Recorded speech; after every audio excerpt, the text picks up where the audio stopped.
July 1937. Along China's northeastern border with the Japanese-occupied state of Manchukuo, tensions are running high. For the past 6 years, China's nationalist leader, Chiang Kai-shek, has sought to avoid all-out war with Japan, preferring instead to focus on crushing his communist rivals. However, growing anti-Japanese sentiment among the Chinese people, coupled with Japan's increasing aggression, has forced Chiang's hand. Now he must cooperate with the communists to present a united front against the invaders. But Chiang knows that any large-scale engagement with the Japanese will be costly. Still, he hopes that with the help of his new allies, he can at least hold his own. On July, at the Marco Polo Bridge near Peking, a dispute over a missing Japanese soldier quickly escalates into gunfire. Within hours, Japanese troops flood the area, driving back the outnumbered Chinese defenders. Beijing falls quickly and the Japanese advance south. To Chiang's horror, however, the rest of his army is not ready to fight. His best troops are still engaged in fighting the communists, and much of the rest is poorly trained and equipped. He desperately tries to rally more troops to the defense of Shanghai, the nation's largest commercial city, but they come too late. On August, Japanese troops enter the city and begin a campaign of terror and destruction. Homes and businesses are looted and destroyed, and thousands of Chinese civilians are murdered.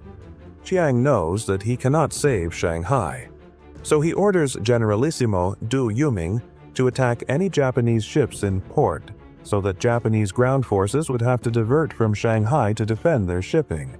The plan works, but the price is terrible. Fighting rages throughout the city as the Japanese struggle to hold their ground against wave after wave of Chinese attackers.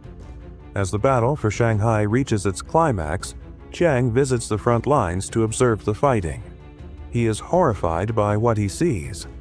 The city is in ruins and thousands of innocent people have been killed or wounded. Chiang knows that he must do something to stop the bloodshed, so he orders a ceasefire. The ceasefire holds, and Chiang begins to regroup his forces for a counterattack. The Japanese are eager to resume the fighting, but they are hampered by the lack of supplies. They also know that Chiang's forces are regrouping, and they are afraid of a trap. As the stalemate continues, both sides prepare for a new offensive. The Japanese are determined to capture Shanghai, while Chiang's forces are determined to stop them. The battle for Shanghai rages on. Chiang walks through the ruins of the once great city, his heart heavy with sorrow. He knows that there is little hope of victory against the Japanese, but he is determined to keep up the fight. As he makes his way through the rubble, he comes across a group of Chinese soldiers defending the Sihang warehouse, a former British-owned building that has been converted into a fortress. The soldiers tell Chiang that they have been holding out against the Japanese for days, but they are running low on ammunition and supplies. Chiang is impressed by their bravery, but he knows that they cannot hold out much longer. He returns to his headquarters and orders his men to launch a counterattack. The Chinese soldiers are jubilant. They have been waiting for this order for days.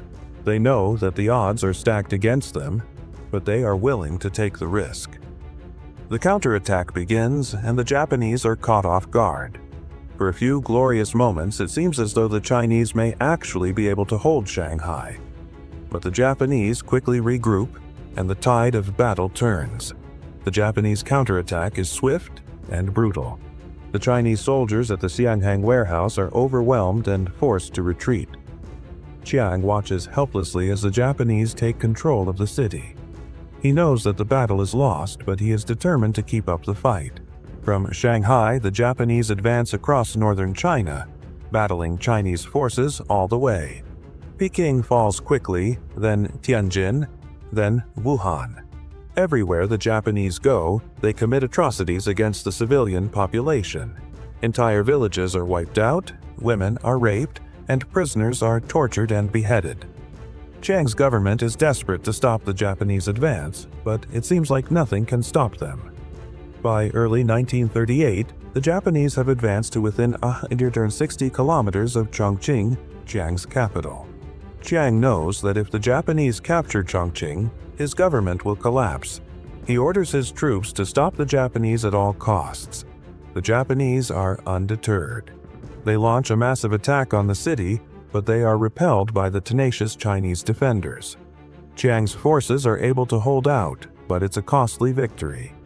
Thousands of Chinese soldiers and civilians have been killed or wounded. Chiang knows that he cannot rely on the strength of his army to stop the Japanese.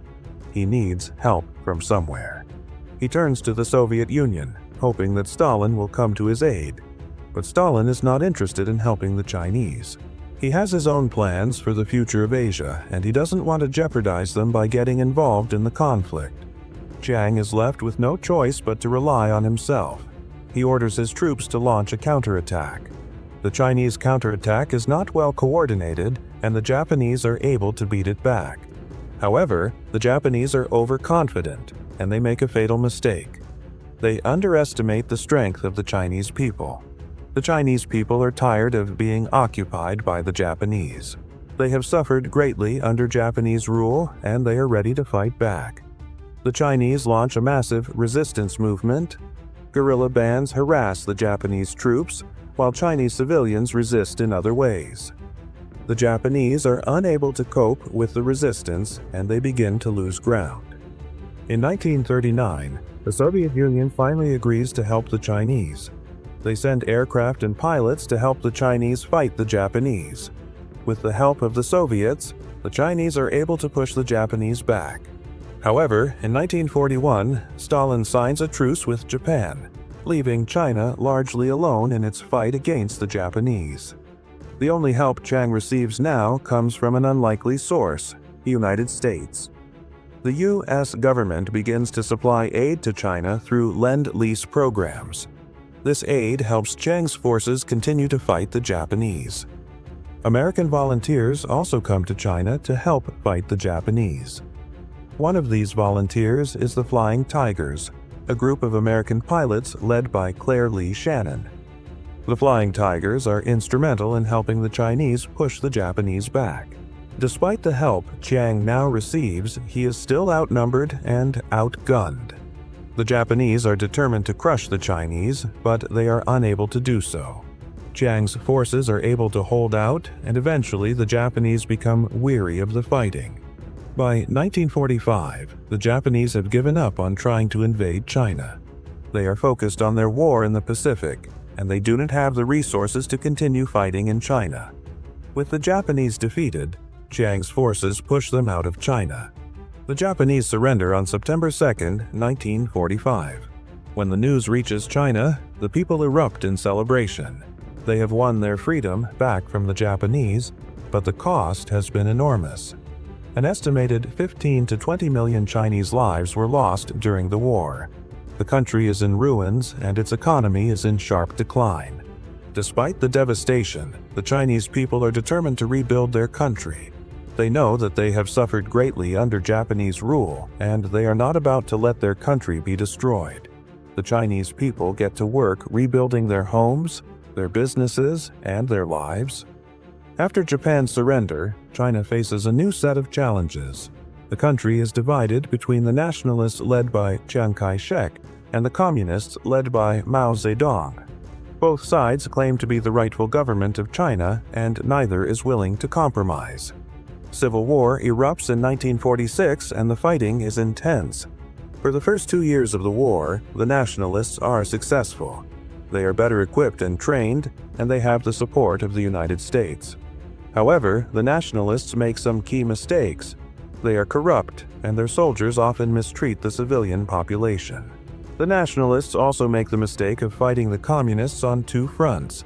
They try to defeat the communists in the north while at the same time fighting the Japanese in the south. This is a mistake because it allows the communists to regroup and launch a counterattack. By 1948, the situation has turned around. The nationalists are on the defensive and the communists are on the offensive. In 1948 and 1949, 3 major battles take place in Manchuria, Tianjin, and Suzhou. The nationalists are defeated in all 3 battles, and the communists seize control of most of northern and eastern China.